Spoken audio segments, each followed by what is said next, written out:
Hi everyone, today we're going to look at another multi-phase problem. I know you're going to love it, so let's get started. And when I'm reading the problem, I'm also going to highlight keywords that's going to help us understand this problem better. So water contained in a piston cylinder assembly slowly undergoes two processes in series from an initial state where the pressure is 1 megapascal and the temperature is 680 Kelvin. And then we also have these two processes, 1 to 2 and 2 to 3. So before even solving this problem, now we can start listing our assumptions. Assumptions. Since the working fluid is water, so we're going to assume it's simple compressible substance instead of ideal gas.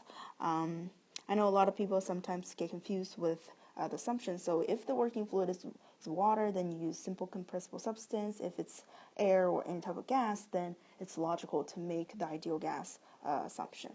And also, since this assembly moves very slowly, so we can also make the quasi equilibrium process assumption as well. Equilibrium. And we're also going to assume that the mass is constant throughout the entire process. Okay? So now we can take a look at the each problem. So problem part A, it says, in which phase is the water inside a cylinder initially? So let's take a look at the conditions that we have. So for state 1, we have pressure P1 is equal to 1 megapascal, and the temperature T1 is 680 Kelvin. If we look at the table at the back of the book, we will see that the T saturation is actually 453.03 Kelvin. So this T saturation is smaller than our T1. So that tells us it's actually a saturated, a superheated vapor. Superheated vapor. Why? Because if you draw this TV diagram here, have our vapor dome and our saturation line. Okay, so we know that the saturation from the table is 453.03 Kelvin, right here. And RT is 680 Kelvin. That's somewhere very high above the saturation temperature. So it should be somewhere along this line here. So that's where the superheated vapor is. So that's why we can draw this conclusion. Okay, so part A is not that bad, right? So now we can move on to part B. So for part B, we need to draw a PV and TV diagram for this processes.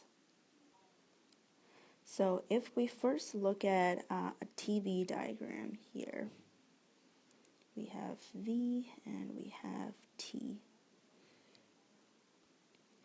Also our vapor dome.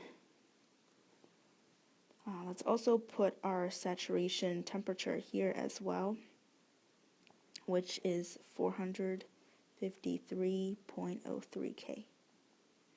Okay, so the first process 1 to 2, the water is cooled as it's compressed, so the volume is decreasing at a constant pressure, so the pressure is constant, to saturated vapor state. So this tells us the quality goes to 0, the quality goes to 1. And we also know from our part A that we started from superheated vapor. So we can start our state 1 somewhere here in the superheated vapor phase.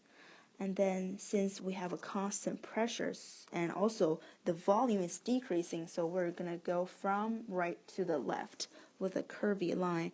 And where we're going to stop? we're going to stop at the intersection of this saturation temperature and our vapor dome, because that's where the quality is equal to 1. So this is going to be our process, this state 2. And process 2 to 3, we know the water is cooled at a constant volume, so that's just going to be a straight, a vertical line going down. So that's our state 3. Okay? Similarly for our PV diagram, so we have P here and V here, and also the dome.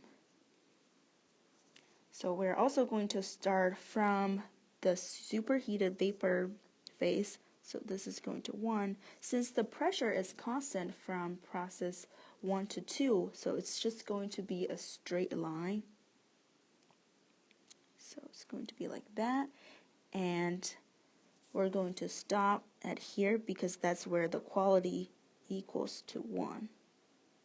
Okay, so here it's quality equals to 1. And then it says the volume is maintained at a constant value. So we're going to also draw this line vertically going down as our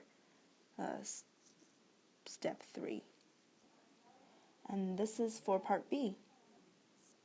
Hopefully you think this is useful, and we're going to continue our discussion in the next video. Thanks.